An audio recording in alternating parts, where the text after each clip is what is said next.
All right, ladies and gentlemen, welcome to this next episode of the Biscuit Banter Podcast. I'm your host, Evan Davis, and I'm joined here with Brodie Ziemer. You spent 2 years at Shattuck St. Mary's, now at the USA National Team Development Program, the captain of the U18 team. Brodie, how you doing? Good. Thank you for having me on. Yeah, no problem. Of course, thank you for joining. So I mentioned Shattuck St. Mary's, you're a Minnesota kid. So was it easy to make that decision to go to Shattuck for those first 2 years? Yeah, obviously it's kind of hard moving away from home, but it was what's best for me. And yeah, obviously it was one of the best decisions I've ever made in my life. Yeah, and you look at that first year you were there, it was COVID, but the team overall was absolutely loaded with talent. Like Cole Iserman, you had Macklin Celebrini, Aiden Park, Drake Murray. You had a lot of guys on that team, but with it being COVID, how are you able to manage that season? Yeah, I think it was just a lot of time with the guys. We all lived on the same floor. It was just like I said, yeah, a lot of time with them, and it was a great group of guys, and I was really lucky to have them for that year. Absolutely, absolutely. And then you played one more year there at Shattuck. Was it a difficult decision to leave Shattuck and go to the national team development program? Yeah, it was Shattuck was my home for those 2 years, and I had a blast there. But at the end of the day, I wanted to become the best version of myself and the best hockey player I could be, and this was the right decision. Absolutely. And how do you feel as though like Shattuck prepared you for the NTDP? Because I've heard stories, at least from guys that go to just like the summer camp, that you're on the ice like 24/7.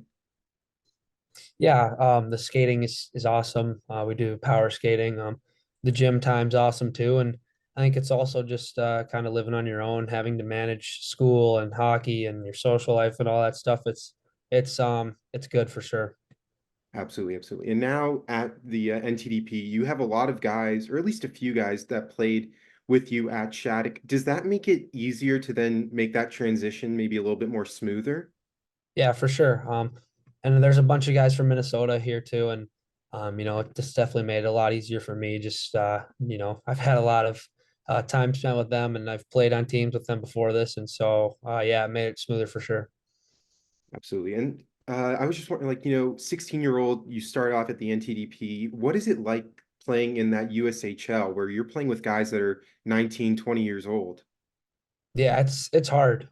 It's a big jump, and it's hard to be successful, and a lot of guys, they put up points, and then you don't really, and it's hard, but I think you just kind of stick to the game plan and do the right things every day, and once you get kind of past Christmas break, you're adjusted to the speed, and it's completely different game. And I was just wondering, are you living like with a billet family? Are you living with some teammates, or what's the situation like? Yeah, I'm living with a billet family just by myself though. Most guys are by themselves. Oh, all right, all right. And just now being the captain, U18 team, what was that conversation like with the coaches, management of giving you the C, and what's that honor mean to you? Yeah, it's super special to me. Like, this is a really tight group, and I love these guys, and to be able to wear that letter and know that they voted for me is super special. Absolutely, absolutely. And we hear sometimes with guys that play at the national team that there's the chirps from, other USHL guys because you're wearing the cage. I was just wondering, is there any like what's the best one that you've gotten? You got it spot on, and it's no matter who we play, it's take your cage off, and then we go play college, and they're wearing them, and it's different. Like they don't say anything, but yeah, they love the take the cage off. That's like the classic one I've heard. And you mentioned playing against colleges. How do you feel as though like that's helped you grow and as you make your way to college next fall? Yeah, it's such a high level of hockey, and the pace is so high, and it's it's crazy how good they are, and yeah, it's good to get some practice in there and play against those guys because next year, you're doing it all season. So Yes. And I wanted to get back to the Shaq thing. I think it overshadowed the fact that, Cole Iserman, Macklin Celebrini, these are two guys that are projected to go very high in this year's draft. Did you learn anything at a young age from them, just the way that they operated as well, and anything that you took with you as well? Because, you're also projected to go pretty high. Yeah, I mean, you just see how hard they work. Like, they're not as good as they are from just talent, right? They've worked really hard to get to where they are, and now I've been with Eiserman for 4 years now. Like, I get to see him work every day, and you can see why he's so good. Yeah, for sure, for sure. And I'm just wondering, like, who did you model your game after at a young age, and now who are you even looking forward to like modeling your game after? Yeah, I think a lot recently I've been Tyler Toffoli. I think he's that right-handed shot. He's kind of a sniper. He really sees the ice well, and yeah, I really like to watch him. Absolutely. And then, are you watching hockey a lot with the boys? Like when you have time off, just tuning into an NHL game here or there? Yeah, I mean, we spend a lot of time together. We were watching the Lions the other night, and the Chiefs too. Like it might not even be hockey. We watch movies or shows. We'll just start stuff together, and it's kind of how we get so tight, and it's a lot of fun. Yeah. So it's like follow up and like the brotherhood. What is that like? You guys seem to have a lot of chemistry on the ice. Yeah, you go through a lot here together. It's like you said earlier, playing in the USHL is hard, and you move away from home, and a lot of guys are in completely different states as their family, and you kind of just got to take each other in as your own family. And yeah, I mean, these guys are my brothers, and I love them. And you're talking about balancing, school life and then also playing hockey. What is that adjustment like, making it at such a young age as well? You're talking about going to Shattuck, and it can be hard for some guys, and that's why maybe the hockey life isn't as successful because now they have to focus more on the schoolwork. Yeah, I think for us, we've been lucky we get to do online school, and that kind of helps with the workload and stuff. But yeah, I mean, I think sometimes it's you need to just kind of take a step away from everything, hockey included, and just kind of wind down and take the night off, and just get back to work the next day. Yeah, so talking about just taking the night off, what are your hobbies outside of hockey that you're doing just to, get away from the game? Because I think everyone just needs like a breather from here and there. Yeah, for sure. My team does Bible study every Wednesday. That's big for us. I think kind of just puts everything into perspective, how lucky we really are, and the lives we live. And yeah, church on Sundays too. Like it's a good reset for the next week. It's big for all of us, I think.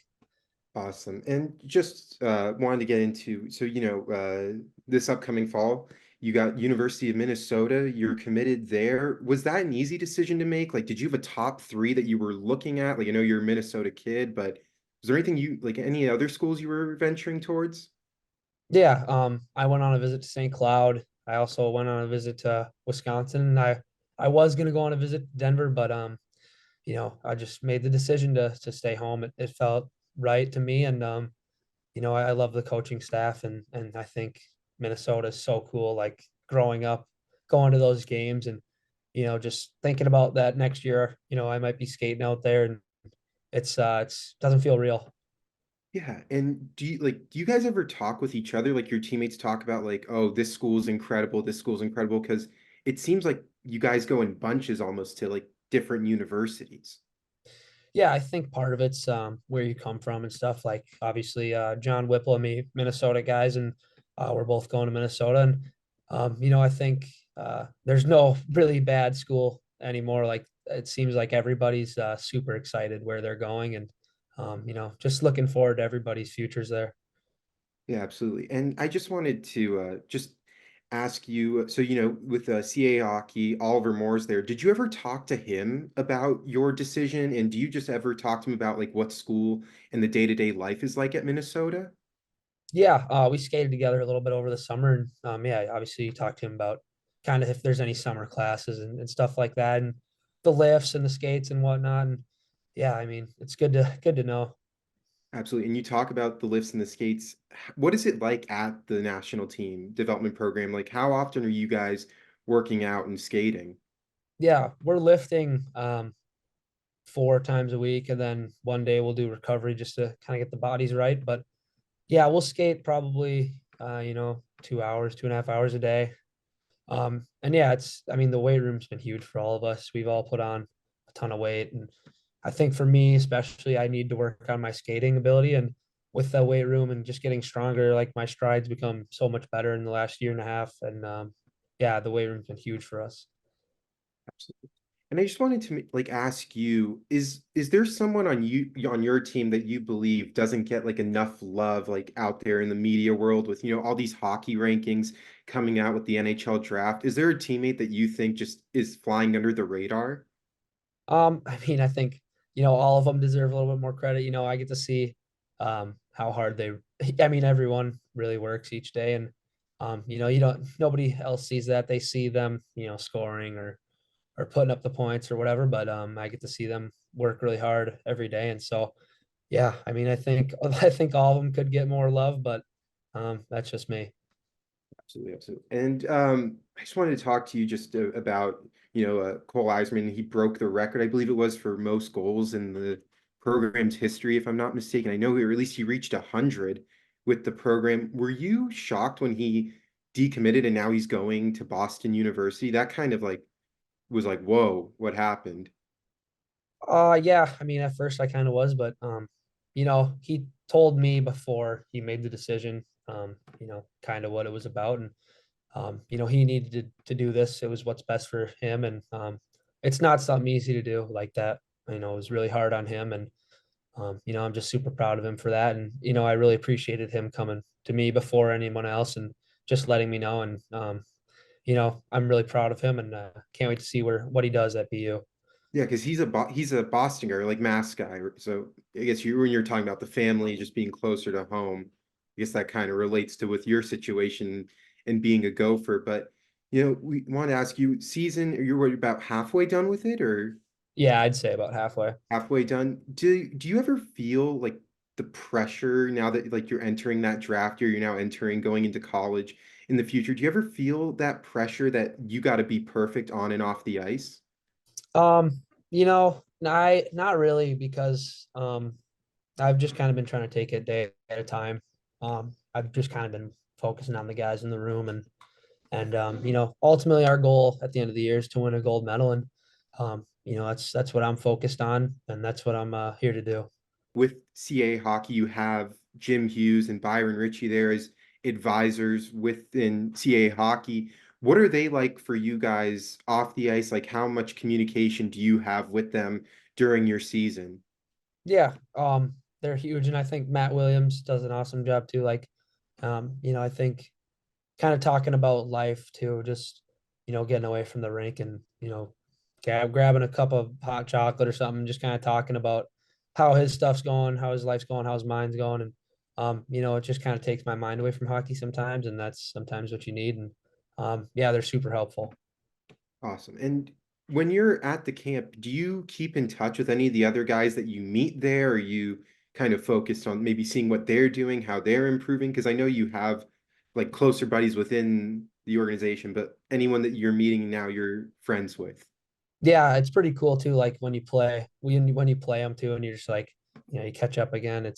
And you do meet a lot of people there, Canadians or Europeans. Like it's awesome.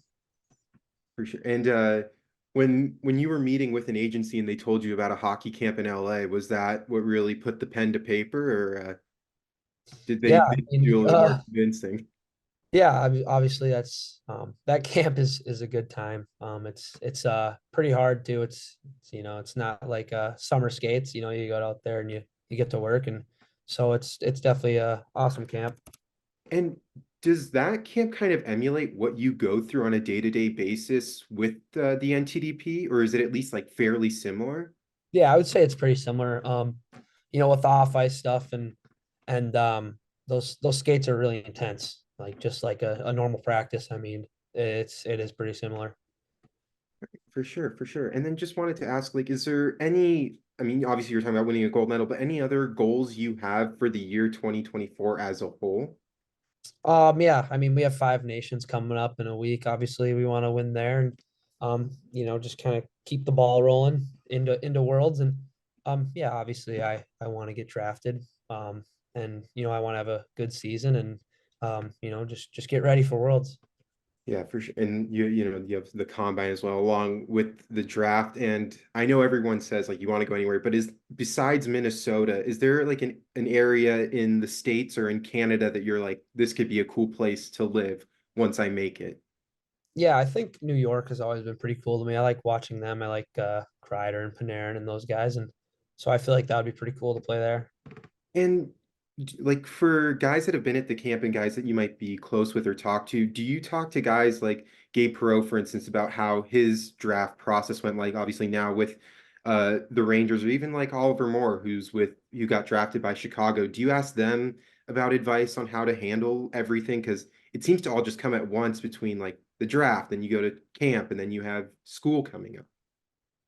Yeah, for sure. And I think the staff here does a great job too. Like they know those guys and they've worked with them and they've done this for a while. So they know if you have questions or anything that you're wondering about, like they've done a great job helping us out and kind of clarifying things if you need it. And I guess like one final question before we go. Uh, so we have like the U17s as well as the U18s. What is that relationship like with the younger guys? And are you guys doing kind of like dinners or anything to welcome them to the program? Yeah, we are pretty tight. Like nobody in the USHL really likes us. We kind of just have each other. And so yeah, we are pretty tight. It's pretty fun, And we do spend a lot of time with them. We're always at the rink with them. We do school with them. Sometimes we lift with them. So yeah, it's fun. And are you guys like, is there any like hazing going on, or just like you're treating them as if they're as one of your own? Yeah, of course. Just making them feel welcome because we were in their shoes. We know how hard it is and how hard it can be. So just being someone they can look up to and helping them if they need it is really big for them. All right, for sure, man. Thank you for taking the time to talk to me. It was great to see you again. It's been since July, and Yeah, good luck the rest of the thank way. you. I'll be looking forward to seeing you. Hopefully on draft day. I'll Fingers be I'll crossed. yeah I'll be there in Vegas. But Oh, if you're there, unreal. so if I'll you're be there, looking for you then, hopefully. yeah, for sure. And then good luck at University of Minnesota. Good luck the rest of the way, and hope to talk to you soon, man. Thank you. Yeah, awesome. Thank you for having me. I appreciate it. All right, thank you.